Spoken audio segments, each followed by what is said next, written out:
Afghanistan, you have the floor.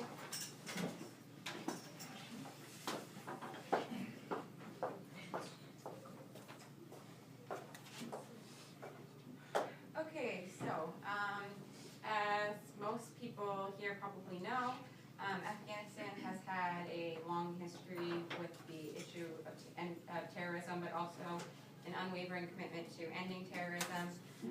And due to the Taliban, whose regime fell just 2 months after the 9/11 attack, Afghanistan became a base for terrorists for many years, namely Osama bin Laden's al-Qaeda training camps.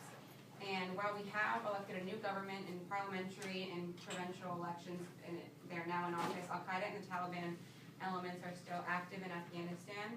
And we are convinced that terrorists have received sustained support from outside Afghanistan, namely from the country of Pakistan.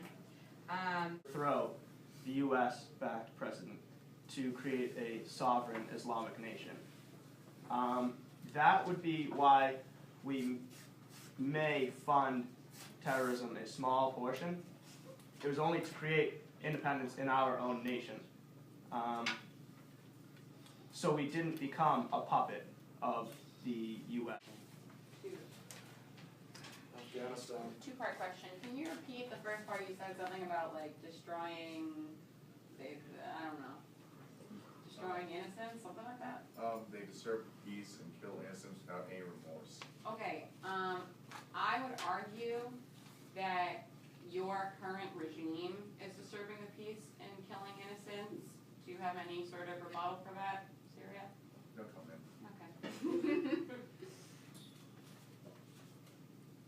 Well, I was going to ask what your stance is. France. I was just going to ask your stance on kind of Bashar al-Assad and his regime. No comment. Who are you? Any other questions? None? Okay, thank you, Syria. Talking on subtopic A about the causes of terrorism in troubled regions. Egypt finds that a lot of the main causes of terrorism in I'm sorry, I said the wrong word. In crisis regions is the lack of strong government and support from outside countries and nations and support from the UN. Because Egypt went through its revolution in 2009 and spent a lot of time combating terrorist groups with the overhaul of the government. The terrorist groups find the weak points in these countries and areas like mine and areas over in the Middle East and Northern Africa, and they thrive on the weak points with the government, and unless we can step in and implement new governments and reform and, batten down the hatches, we're not going to get very far on combating the terrorism.